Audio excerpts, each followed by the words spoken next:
শুক্রবার থেকে তাপমাত্রা কমতে পারে। ৩ বা ৪ মে বৃষ্টির দেখা মিলতে পারে, আভাস দিয়েছে আবহাওয়া অফিস। তাপদাহের ভোগান্তিতে কাহিল মানুষ, ভ্যাপসা গরমে নাকাল জনজীবন, বেশি কষ্টে শ্রমজীবীরা। তীব্র তাপদাহে বিপর্যস্ত দক্ষিণ ও দক্ষিণ পূর্ব এশিয়ার আরও কয়েকটি দেশ। গণতন্ত্র, আইনের শাসন এবং মানবাধিকার না এলে ডিজিটাল সিকিউরিটি এবং সাইবার সিকিউরিটি আইন ক্ষমতাসীনদের পছন্দের অস্ত্র হিসেবে ব্যবহৃত হবে, শঙ্কা বিশিষ্টজনদের। আওয়ামী লীগ সভাপতি প্রধানমন্ত্রী শেখ হাসিনার সভাপতিত্বে গণভবনে সন্ধ্যায় বসছে দলের কেন্দ্রীয় কার্যনির্বাহী কমিটির বৈঠক।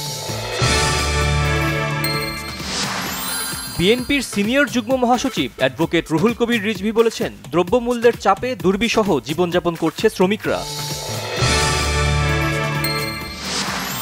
বাজেট অধিবেশনে সংশোধিত শ্রম আইন পাশ হবে, প্রত্যাশা করেছেন শ্রম ও কর্মসংস্থান প্রতিমন্ত্রী মোহাম্মদ নজরুল ইসলাম। হবিগঞ্জের বাহুবলে মাছ বোঝাই পিকআপ ও সিমেন্ট বোঝাই ট্রাকের সংঘর্ষে 2 জন নিহত। যুক্তরাষ্ট্রের নিউ ক্যারোলাইনা অঙ্গরাজ্যে গুলি বর্ষণে অন্তত 4 পুলিশ কর্মকর্তা নিহত। ডিপিএল সুপার লিগে শেখ জামাল ক্লাবের বিপক্ষে 268 রানের টার্গেটে ব্যাটিংয়ে লড়ছে ঢাকা আবাহনী।